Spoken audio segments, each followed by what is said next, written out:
Thank you, Adrian. Everyone can hear me? Great. So I'm Subru. I'm a research engineer at GSL, which is a Gray Systems lab. I'll talk more about what the lab is and why we think we have a unique vantage point, at least we do within Microsoft. And then you would have heard about data science platforms. Even Gail gave a talk about democratizing data science platform, and we are doing something, but we are attacking it from a different angle, and we'll talk about why we came to the decision that there's something of value to be done here. And we'll introduce the Flock platform, which is how we envisage the data-driven development to happen.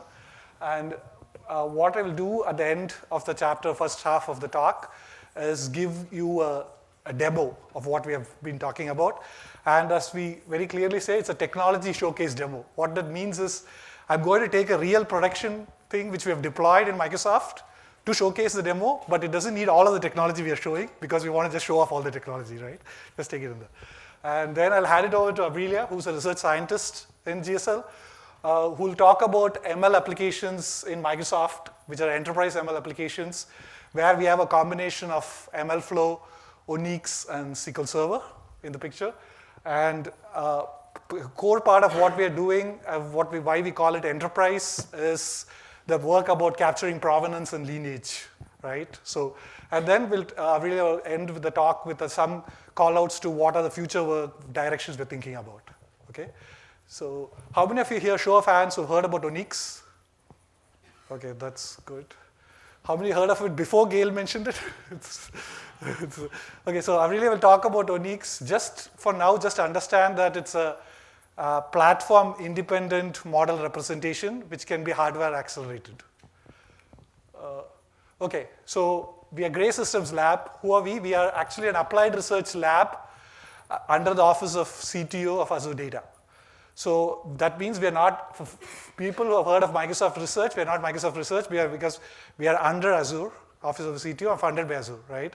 What does it mean? Our impact is not doing open-ended research. Our impact is measured in 3 dimensions. How do we affect products in Azure? How do we do community involvement in open source? And what are the publications/patents, right? And to give an idea of what we have been up to since the incubation, we have had more than 1 million lines of code in Azure products. We have open sourced more than 500,000 lines of code. We have more than 600,000 machines running in Azure, and Hydra is our internal cloud, which powers Bing, Office, etc., which runs our code. We have got more than 130 publications in top-tier conferences like VLDBs, the SIGMODs of the world. We have got 40 patents in the last few years, and just this year, we have contributed to 6 features which have been released in Azure, right? So what we feel is this intersection of being in the product, open source, and research gives us a very unique vantage point to see what's the trend, and that's why we exist, right? Why are we being funded by Azure is to look at what's next and try to figure that out, that trend, right? So we feel this gives us that, and utilizing this vantage point, what we did is we did a couple of things. We looked at what are the data science platforms which are publicly available and popular, at least because, right, there are so many of them. And we also looked at GitHub notebooks, Python publicly available GitHub notebooks. So we downloaded more than 6 million GitHub notebooks and did some analysis. I won't talk too much about those analysis because we just did that and it's under review in a conference, so we can't talk more about it. But I'll just mention a few things to give us some indicators from that, right? But let's talk about the systems which we looked at, right? We broadly looked at 3 classes of systems, and we wanted illustrative examples from each class. So one is obviously the cloud providers, and the big 3, right? It's the Azure, Google, and AWS, right? We looked at what are they up to in the world of data science, right? And then we looked at 2 private services. So if you guys have heard of LinkedIn ProML or Uber Michelangelo, if you have not, I would say take a look at that. They're very, very interesting systems which power a lot of critical features. For example, Uber's ETA, Uber Eats delivery is all powered by Michelangelo. They have some very good blogs. What we did is we read the blogs, and then we reached out to people because we've been working in the community. They have both LinkedIn ProML and Uber Michelangelo folks were kind enough to come, give us a deep dive session, and then answer our questions, right? So we have collated some results from that. And then we looked at Kubeflow and MLflow, right? So the popular open source systems, right? And here is a summary. It's going to be pretty dense. So what I would suggest is this is better assimilated offline because this just needs a half an hour or 45 minutes of its own. So what I'm just going to highlight is a few things, right?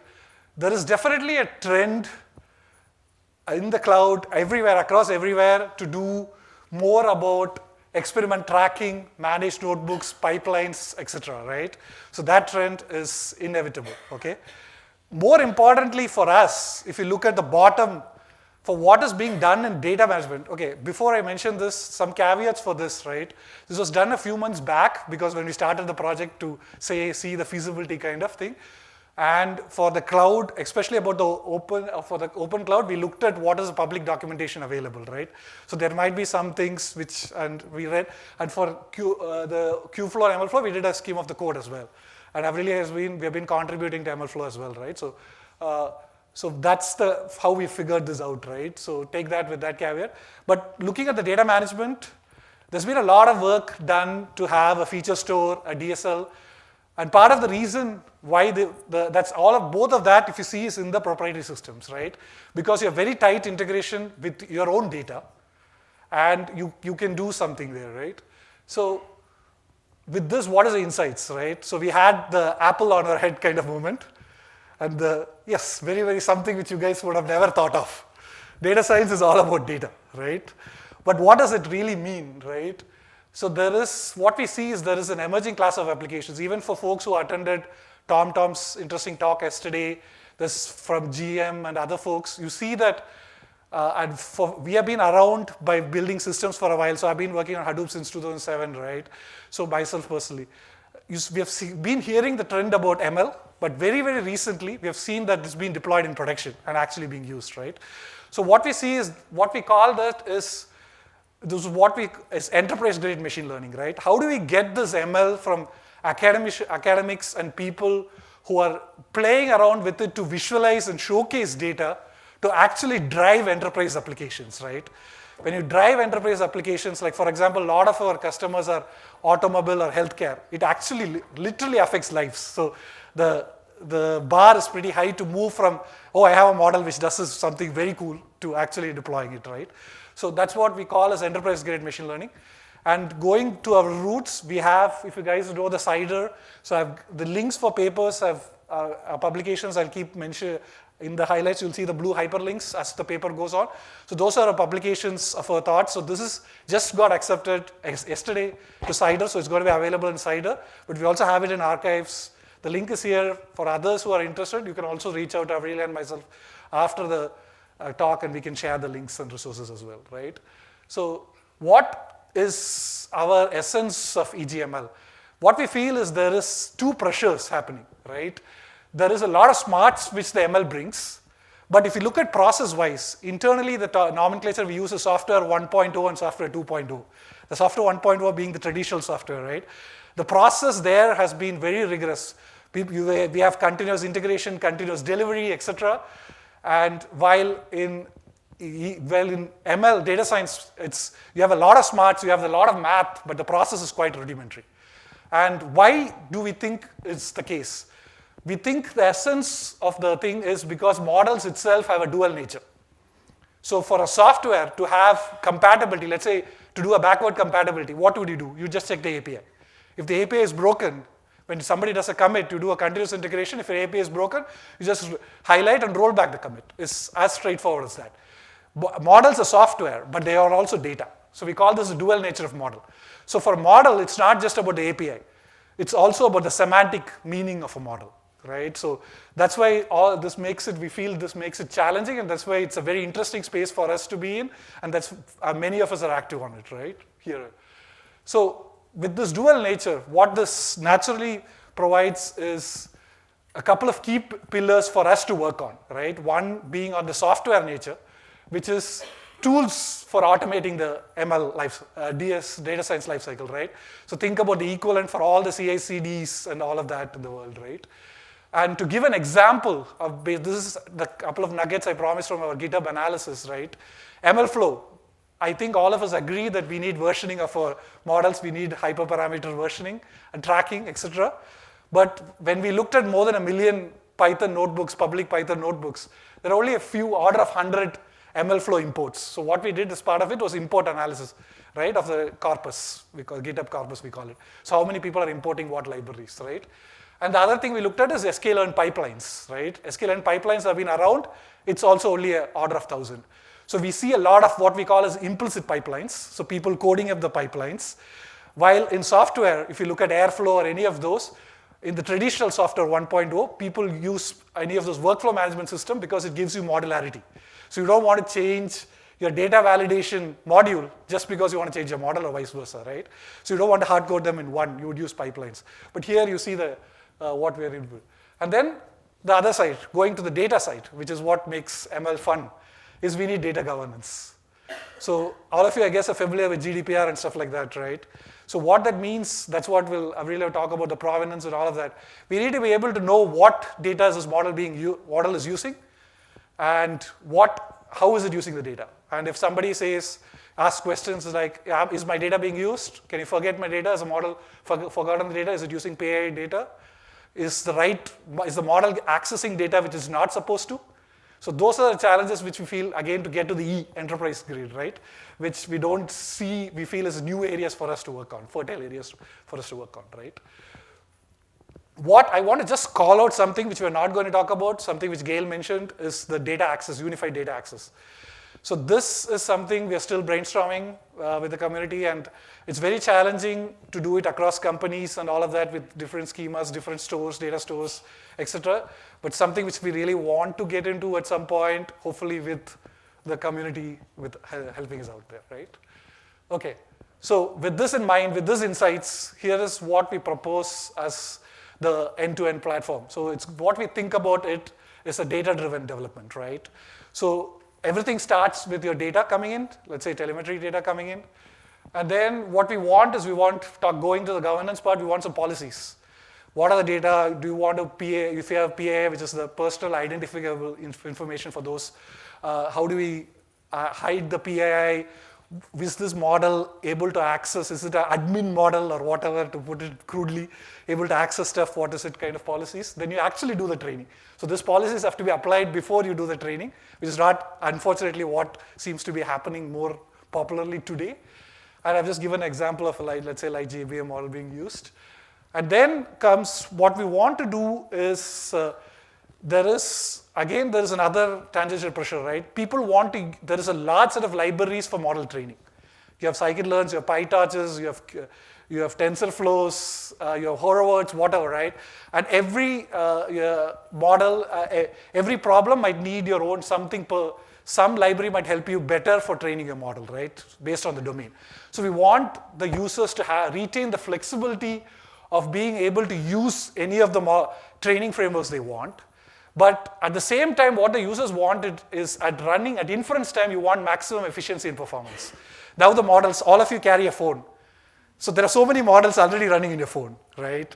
So at that time, you really don't care about flexibility there. What you want is your model to just zoom and have a very low footprint, right? And part of the bet we are going to take, what we have taken and which I will talk about, is to use Onyx to do that, right? It's a platform, like I said, it's a platform independent representation which can be hardware accelerated, right? So what we do is we kind of transform models. Again, you see a hyperlink, we have a paper available there because this is quite fun. We transform models which are like decision trees, linear regressions into neural networks, right, for you. And then this is called Onyx, right? And then we do optimizations. This is the hardware optimizations, etc. So we have the Onyx Prime, right? While we're doing all of this, don't forget, we need to do our tracking, right? So we have the tracking, and that's where we have MLflow in the picture. And yes, I will talk about more how we have enhanced MLflow to do the Onyx tracking and stuff. Okay, once we have the model, the optimized model, we need to deploy it. And another part where we see, which is not really talked about by data scientists, is what does a model give? At the end of the day, a model gives you a tensor or maybe a float. You need to convert that into something to actually make an action in the system.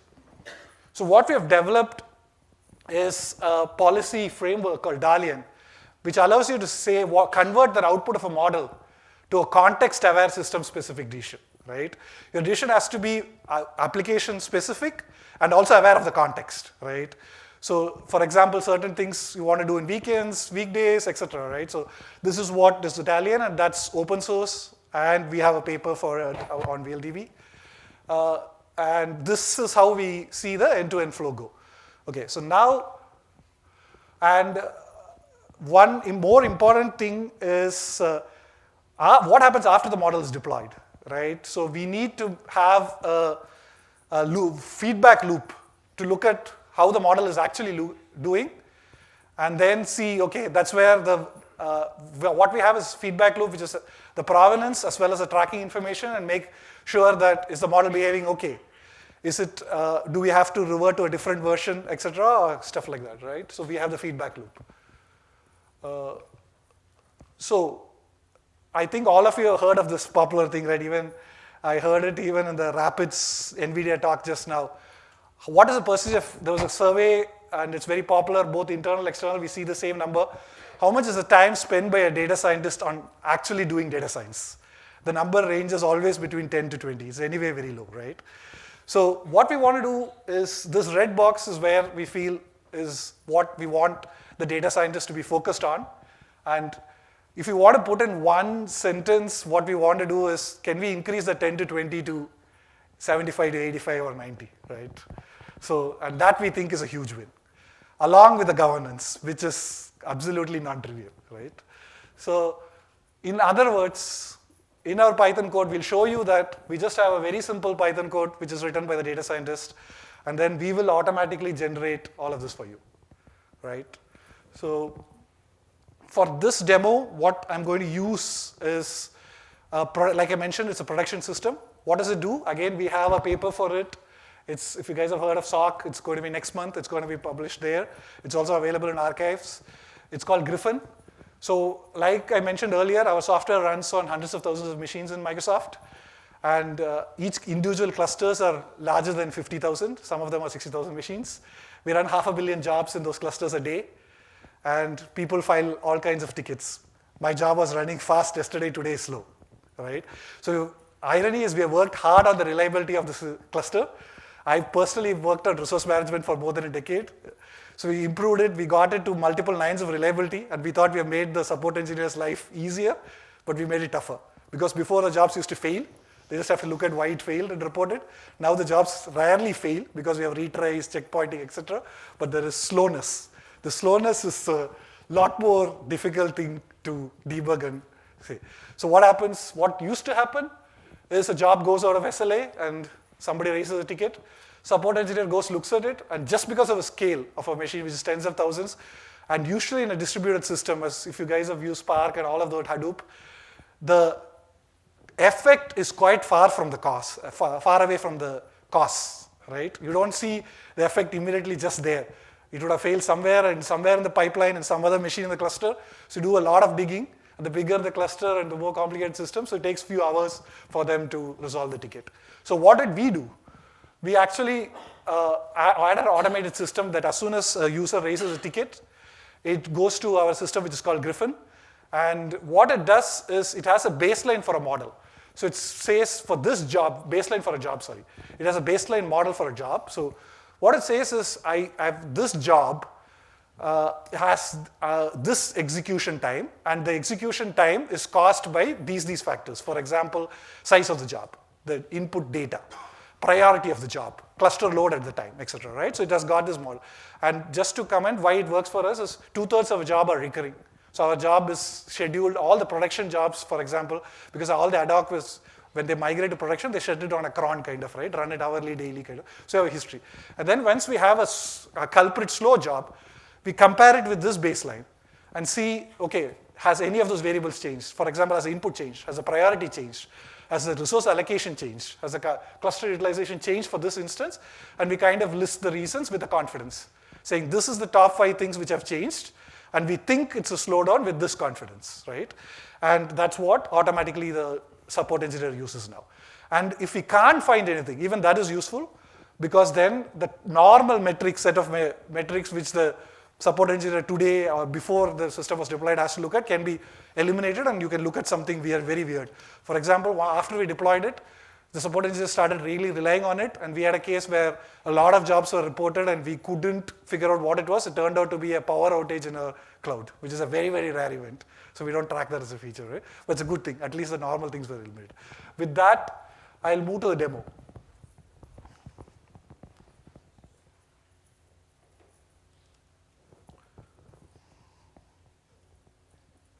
Can you?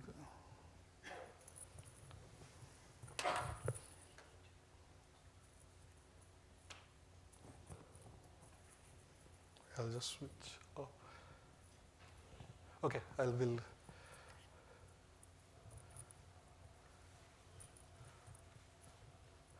So this is a very distilled version of the Griffin thing, because the real challenge is again in the paper. It's about labeling.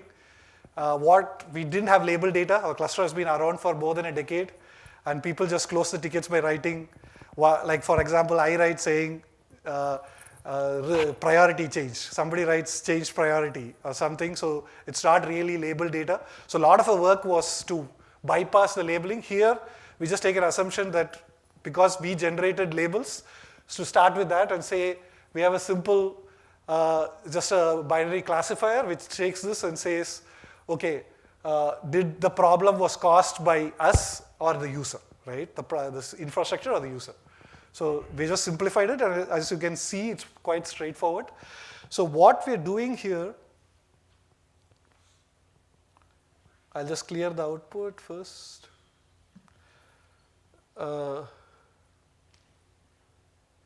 So we have a simple script to do the automation, right? So first step, I'll just do tracking, right? And so we take the same demo script and we add tracking. As you can see in green, this is what our script has automatically detected and inserted for you. So you can see it imports the MLflow and logs the parameters and the models, right? Why do we think that's important?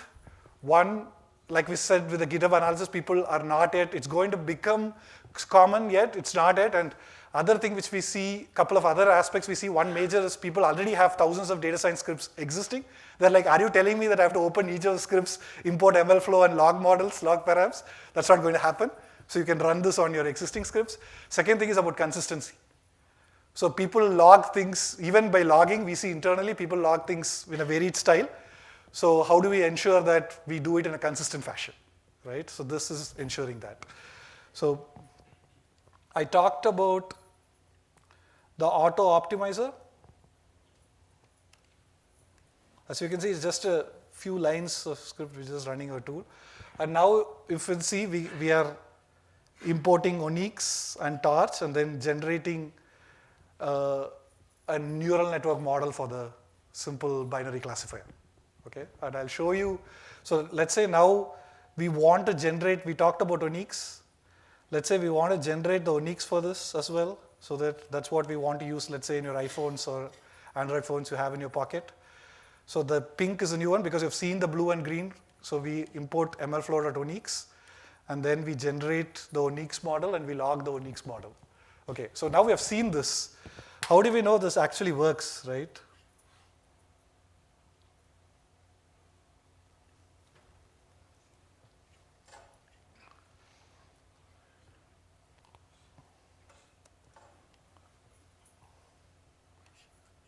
So I'm just running this, and as you can see, it executes, right? And I'll also do something just to make sure. Let's do something. I changed our leaves and trees just to figure out whether we're getting better results. And it's executed. And this is our MLflow. As you can see, I had changed. I had the 12 and 120. I just added, and the time is 6:54. We are in US, and as you guys are aware, in US we are a little bit behind of times nowadays, especially the last 2 years. So this is today. So, and you can do all your MLflow stuff. So you can compare, do all of those, right? Okay. So this is the end of the demo. I'm going to hand it over to Aurelia for the rest of the talk. Okay. Maybe you can open the slides. So use this. Yeah.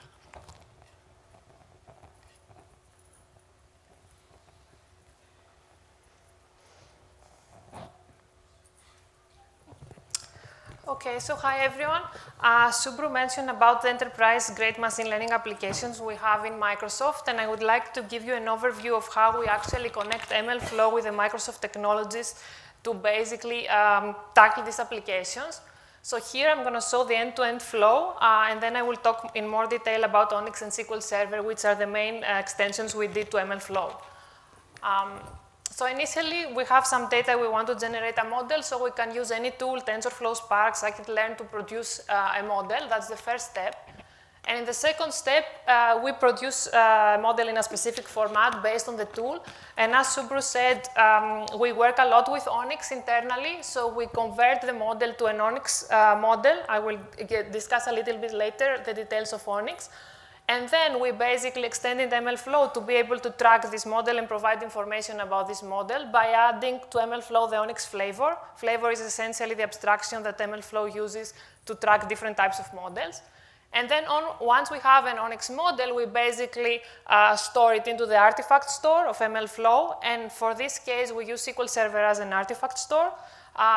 SQL Server is a relational database, and it's a very popular product. So people want to run machine learning in their SQL Server data. So for us, it makes sense to store also models in SQL Server tables.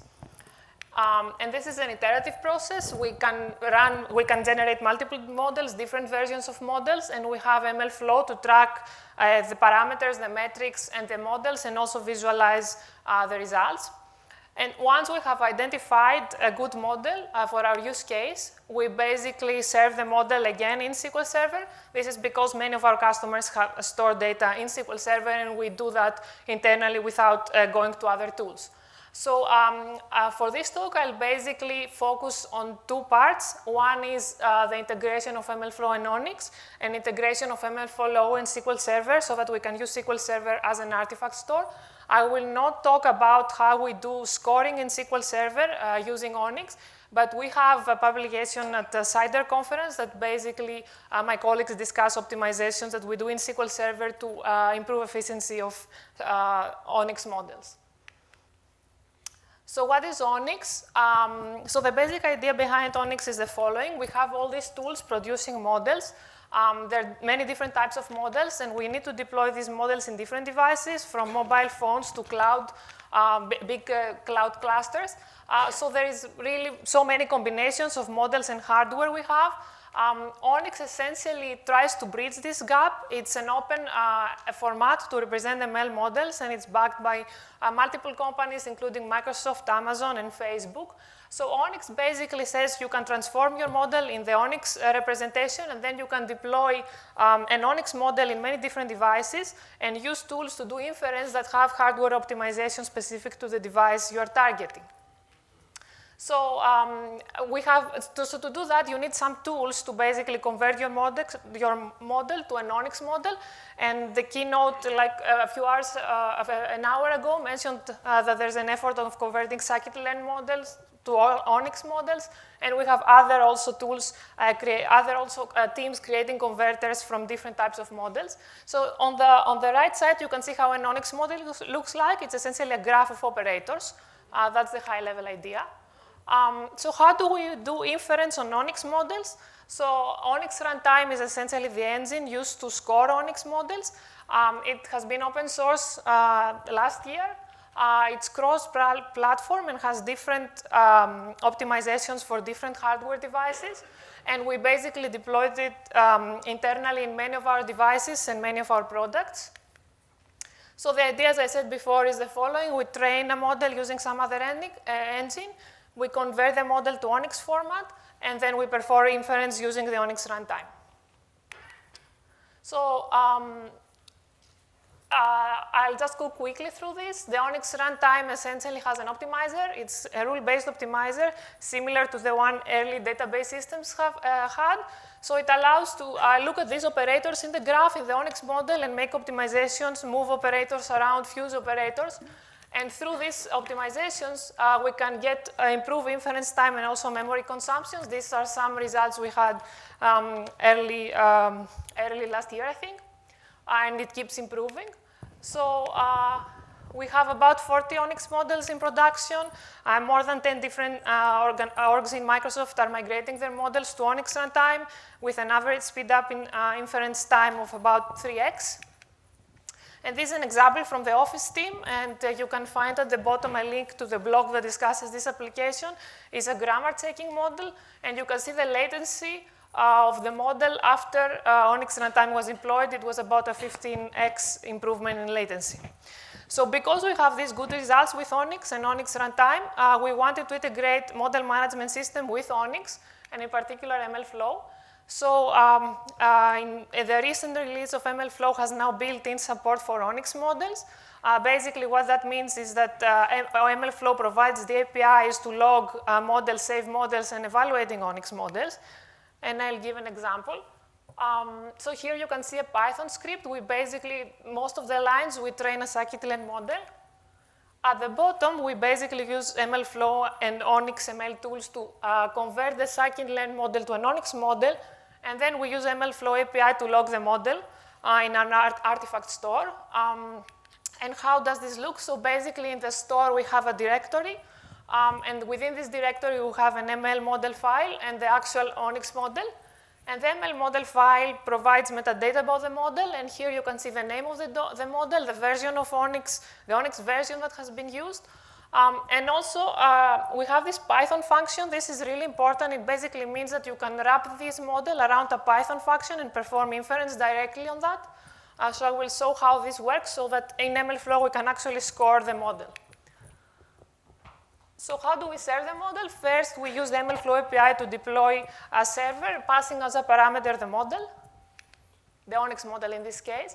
And then we send some data. Here is the data for this particular model in JSON format. So we send the data to the server, and we get back a result, this number that you can see at the bottom. And during this process, the Onyx runtime is automatically invoked. And basically, this is functionality that is supported in MLflow currently. So the other part of our pipeline is how we store the models through MLflow in SQL Server. So we extended MLflow to use databases as artifact store. So far, they have HDFS, S3, and this type of blob systems. So now we extend it to actually have RDBMSs, and the links you can find the pull request. Hopefully, it will be merged soon and be available to one of the future releases. So the idea is that we store the models in binary form in SQL Server tables, along with other metadata about the model, such as model name, size, run ID, MLflow run ID, and so on. And if you want to do that, the code is pretty simple. You basically create a new experiment. And as part of the experiment, you basically point to a database through a database URI. This is the artifact location in line 3 that you can see. And then when you log the model, it will automatically log it in the database. If there is a table to log the models, it will add a record in this table. If not, it will create a new table to log models there. So these are the two main extensions we did to MLflow so far to support the Microsoft applications. Now I'm going to discuss very briefly about the provenance work we have been doing in our lab to basically tackle the problems that Subru mentioned. As I said before, this pipeline that I showed involves many systems. We have different training engines, Onyx Runtime, SQL Server, and data flows through all the systems to eventually generate the model and deploy. How do we connect the data to the models? Some of the applications are the GDPR and compliance-related applications. What if someone comes and say, forget my data? How do we know which models to update? Also, if new data comes, how do we know which models will benefit from the new data? Should we retrain some models? So we need to capture this relationship. And to start, we looked into pipelines where people are doing some data preprocessing using SQL, in our case, SQL Server, and then eventually they run a Python script to generate a model for this data. So there is a lot of work in the database community on how to track provenance on SQL queries. So I'm not going to talk about this part, but I'm going to talk about the new work that we are doing on how to track provenance within Python scripts. So the idea is, given a Python script that uses some data to train a model, automatically identify what is a model, what are metrics, what are hyperparameters in the script, and answer questions such as which columns in a data set were used to build this model. So our first approach is to do static analysis on the Python script.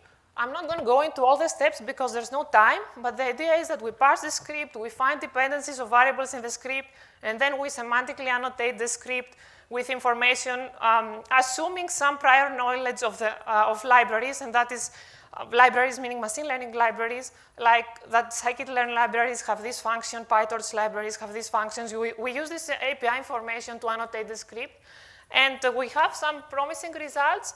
Actually, the results look much better now. We use the Kaggle dataset and Microsoft internal datasets. These are very small. We have much bigger numbers, much bigger datasets now that show how much coverage, how well we were able to identify machine learning models and training datasets in the scripts, and you can see the results there. And the numbers are improving. Hopefully, we'll have something publicly available soon. So I don't have much time, but in our future work, we want to incorporate this provenance work in MLflow. We would like also to connect with metadata management systems such as Atlas to use as a central catalog for both model management metadata and data management metadata. And with that, I think we can take questions. Thank you.